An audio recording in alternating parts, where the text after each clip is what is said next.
Hey YouTube, what's going on? It's JD, aka SnazzyJazzyJay, here again to bring you a list of characters that should be added to the Suicide Squad in the sequel.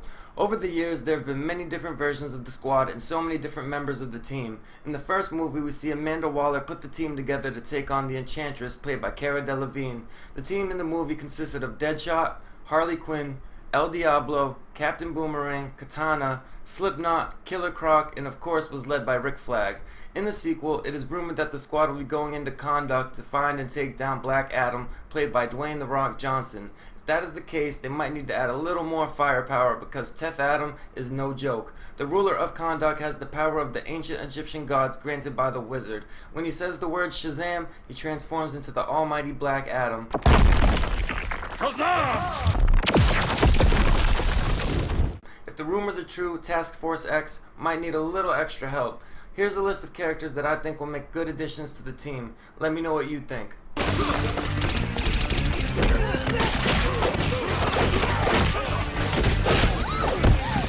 Number 1 on our list, it is King Shark. In the first movie, it seemed like instead of King Shark for the group's big muscle, they went with Killer Croc. Supposedly, they didn't want a character that was all CGI. But in Suicide Squad 2, I think King Shark would be a great addition. What is more intimidating than a crocodile man and a 12-foot shark dude fighting side by side?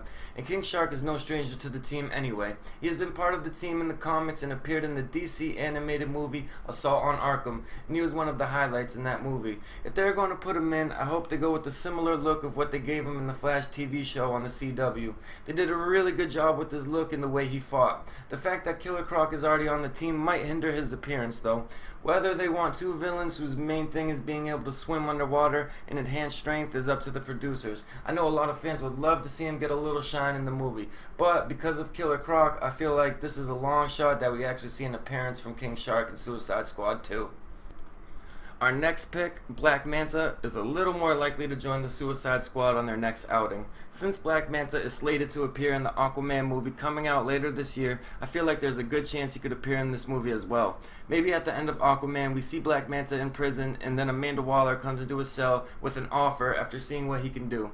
Black Manta made a splash earlier this year, appearing in Injustice. As Aquaman's arch nemesis, Black Manta doesn't really get the love that he deserves. He is a major DC villain that sometimes falls under the radar. Aquaman is responsible for the death of his father. The way Black Manta looks and the way he fights with his harpoon gun and lasers in his football-shaped helmet will look awesome on the big screen. If the fans take to him well after the Aquaman movie, I'm sure they will free up a spot for him. In the comics, he has also been a part of the Suicide Squad and at one point even became the leader of them. He definitely has what it takes to be a great addition to the team. Our next pick made her first appearance on Task Force X in Suicide Squad Volume 4, issue number 20. We have one of Wonder Woman's main antagonists, Cheetah. With the Suicide Squad sort of lacking in the female department, besides of course Harley Quinn and Katana, I think Cheetah will be an excellent member to add to the team. Given her powers, Cheetah has superhuman strength, speed, and reaction times, of course, just like a cheetah. With all the problems that she has caused Wonder Woman over the years, I don't think she'll have any problem holding her own on the squad. And she has been a part of the Legion of Doom in the past, so she has no problems having to work with other villains. Cheetah also showed up in Injustice 2 as part of the Society. Who knows, she might even make an appearance in the sequel to Wonder Woman. If that's the case, I think she will possibly be able to make an appearance in Suicide Squad 2. Also, like I said, they might want to add some more female characters to the squad. Okay, with that, another member that should be added to the Suicide Squad sequel is Bane. Bane is one of Batman's main villains. If you don't know who Bane is by now, you probably live under a rock. A former wrestler from South America, Bane boasts a very high intelligence, and when he uses the venom that goes through the tubes located on his back, he turns into a giant frickin' monster. Time to die! You first.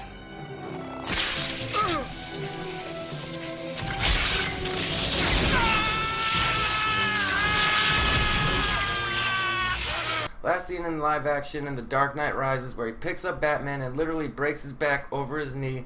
Bane is up there with the Joker, Riddler, Penguin as one of Batman's biggest enemies, literally. I was wondering what would break first. Your spirit?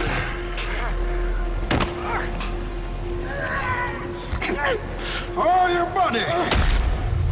Bane would be a great addition to the roster. It could never hurt throwing in another Batman villain, especially because it means Bane and Deadshot could possibly team up in future movies. And with the size of threats that the Suicide Squad is possibly up against, it can't hurt having another beast like Bane on your team.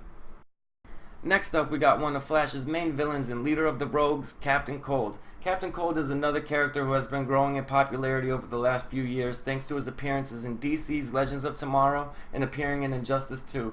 Captain Cold does not have any powers himself, but he carries a gun that shoots a beam out that freezes anything it touches instantly. He can create a sort of field of ice that can stop his opponents dead in their tracks. Captain Cold uses his gun in a variety of unique ways. For someone with no powers to be able to go toe-to-toe with the Flash on a constant basis is pretty impressive. If they add Killer Frost to the team, I can't really see them also putting Captain Cold too. I don't think they would want two people that use ice as their main weapon. Even Killer Frost actually has powers and does it herself, while Cold has to rely on a gun. Nonetheless, we hope that he can make an appearance in Suicide Squad 2, even if it is a long shot. And speaking of Killer Frost, she is next on our list. Killer Frost is one of the most requested characters that people want to see in Suicide Squad 2. Killer Frost Lincoln Incarnation has been included on missions for Task Force X in the comics for many years. The current incarnation, Caitlin Snow, has been growing in popularity over the last few years, appearing on the CW show The Flash. She also is one of the best parts of the 2014 animated movie Assault on Arkham. I was honestly surprised she wasn't in the first one. There are already rumors going around that Killer Frost may possibly replace Harley Quinn in the sequel, because Harley will probably be off doing her own thing, starring in the movie Gotham City Sirens. Harley was probably the best thing about the first movie, but I can't really be mad if they replace her with Killer Frost.